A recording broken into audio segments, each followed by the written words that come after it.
I listened to the audio and stared at the pictures the investigator supplied. He was able to get a useful video. The audio was sickening. We have to be more careful. I don't want Ted finding out. He might do something bad to you. Oh yeah, right. That wimp?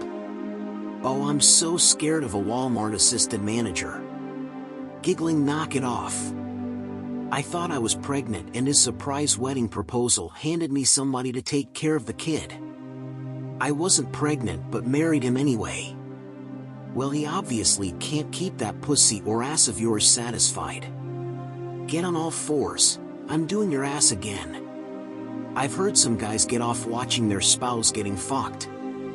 I'm not one of them. I watched in horror at the video.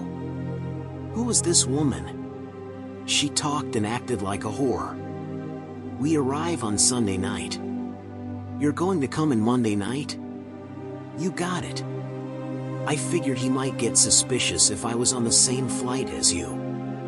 We can hook up Tuesday morning. Send him out boating or fishing for the day.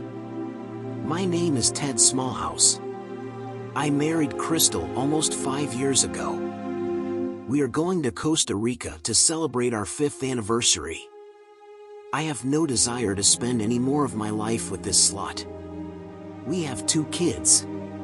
My son came along 3 years ago and my daughter last year. Crystal's parents are going to watch the kids while we travel. Crystal is a very caring and doting mother. These kids are her reason for living. I guess I'm an underachiever. Although I always earned good grades in school, I'm an assistant manager at a Walmart superstore. My dad, Howard, owns and runs a bar. It's been an Irish pub setting for as long as I can remember. My mom was killed in an auto accident. The settlement left for her 3 children has payouts for each of us when we turn 25, 30, and finally the remainder when we turn 35. Crystal and I went through a lot of the money I received when I turned 25. She's really going to regret that we didn't spend it all. The barefoot lad ran across the beach towards the cabanas. His t-shirt had seen better days.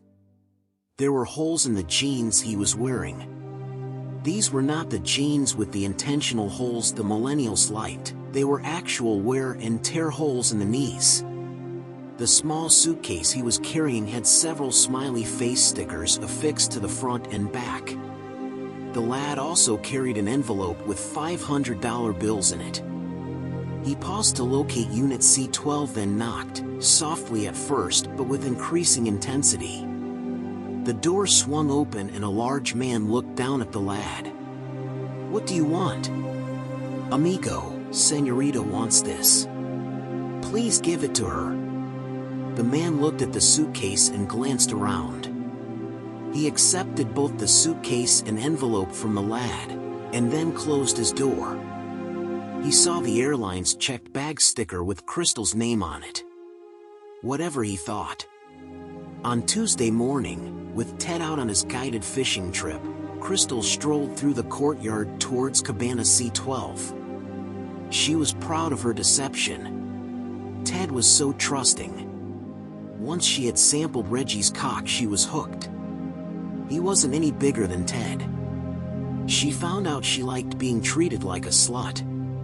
Ted would never treat her with anything other than complete respect. Reggie heard the soft knock and found Crystal wearing a sexy bikini and smiling. "Morning, lover. We've got 5 hours. Think you're up to the challenge?" "Only one way to find out. Let's get naked." There wasn't much foreplay. They'd worry about that later. It had been a week since they last fucked. She'd given Ted all sorts of excuses to avoid sex with him. She was on her knees with her ass raised high as he slammed his cock into her hot wet pussy. He didn't care whether she got off. He lasted 3 minutes and emptied his seed into her cavern.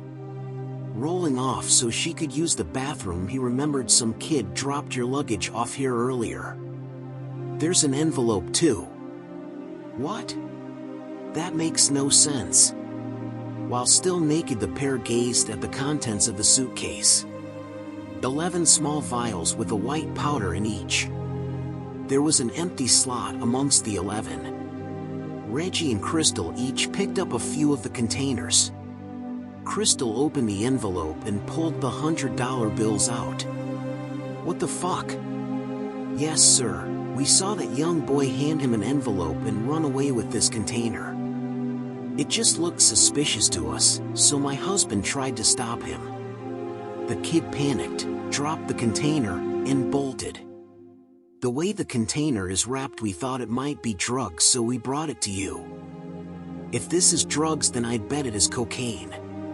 Do you remember which unit the boy bought this from? C-12. There was no knock. The sound of the frame shattering startled the naked lovers. With commands screamed at them and staring down the barrels of automatic guns, the pair froze. When they looked at each other, they could see several red laser dots on the face and chest of their lover. As directed, they laid face down on the ground. I returned from my fishing excursion to my cabana. The damn keycard didn't work. I trudged to the front desk and showed my ID. Please wait here, sir, cooed the very pretty young lady behind the counter. Her dark eyes and flowing black hair made her smile even prettier. Mr. Smallhouse, please come with us. I didn't have a chance to turn to see who was speaking to me. I felt very strong hands grabbing my arms. I didn't resist. They took me to a private room behind the front desk.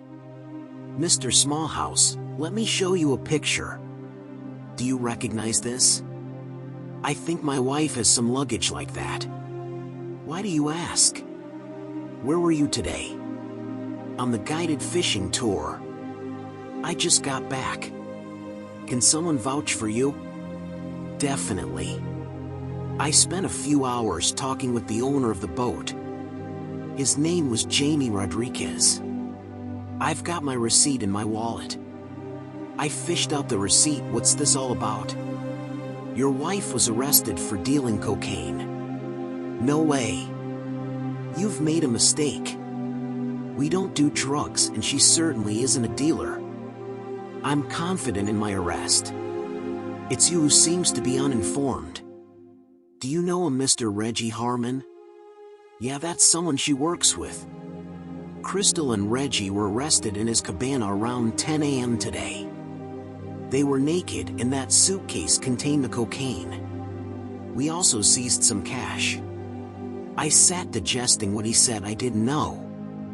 Didn't know what, Mr. Smallhouse? She was having an affair.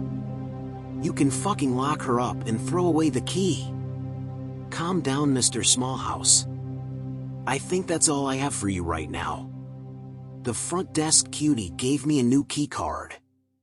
I immediately changed my reservation to return on the first available flight. Howard met me at the airport. We high-fived and headed to his bar. It was fucking perfect, Dad. They're locked up in a foreign country. If they piss off the judge, they could get 20 years. No problems with the police. They didn't tell me I couldn't leave. I'm glad to be out of there. Your guy was worth it. 20 grand to get rid of a cheating slut. And now I get to make her squirm as she tries to stave off a divorce while locked up behind bars. I imagine by now she's been the target of some unwanted attention. And him too. We both broke out laughing. Howard has met some pretty shady characters. One was purportedly involved with smuggling drugs using speedboats. Our plan was to put some cocaine in Crystal's luggage and then tip the police on possible drug dealing. I took Crystal's little suitcase with me to the dock on that morning. I placed a few of those smiley face decals on the luggage. As worked out previously, I had an envelope with $5,000 in it, and a smaller envelope with $500. If this hadn't worked, I'd have been out the $10,000 I'd paid to this point. Since it worked, I owed another 10 grand. I contacted the divorce lawyer I had been in touch with before my aborted vacation. He confirmed he would have her served in her jail cell in Costa Rica. I immediately placed an ad looking for someone to work as a live-in nanny. The third woman I interviewed, Heidi, was my age, single, and sterile. She really wanted to be a mother, and this seemed like a perfect fit. In less than a week we were sharing my bed and bodily fluids. I put together 2 cards with a smiling face decal affixed to the inside of the card. I addressed one to Crystal and the other to Reggie. There was no return address on either envelope. My notation inside was, "Oh, I'm so scared of a Walmart assistant manager." I was actually looking forward to Crystal's trial. I wanted her to see me smirking in the courtroom. I felt a little trepidation that the police would somehow know I was involved. Common sense won out.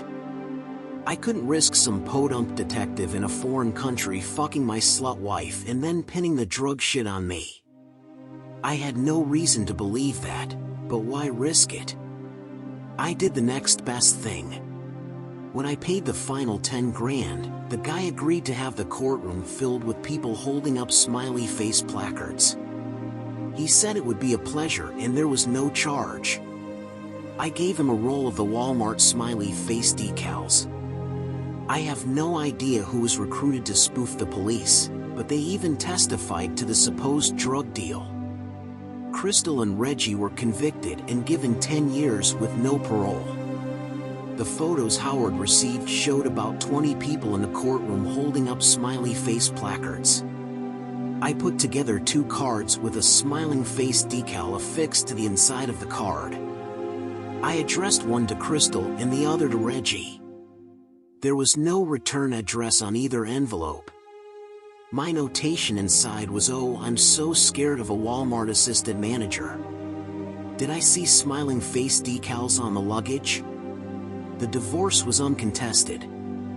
We had proof of service and Crystal failed to make any of the court appearances. Obviously, I was awarded custody. I was somewhat surprised that Crystal's parents didn't intercede. Perhaps it was Crystal's father who vetoed helping her. He had taken the drug overdose death of Crystal's brother pretty hard. I moved 500 miles away to take over as the manager in a small-town Walmart. Heidi and I are married and loving life. At Christmas time I took a photo of myself with Heidi and my kids. I made a copy for Crystal and put a smiley face on the back along with my note. "Crystal, I hope you are doing well." The kids love Heidi. They call her MOM. You're probably going to have several babies over the next 10 years. You might not get to keep any of them either. Merry Christmas.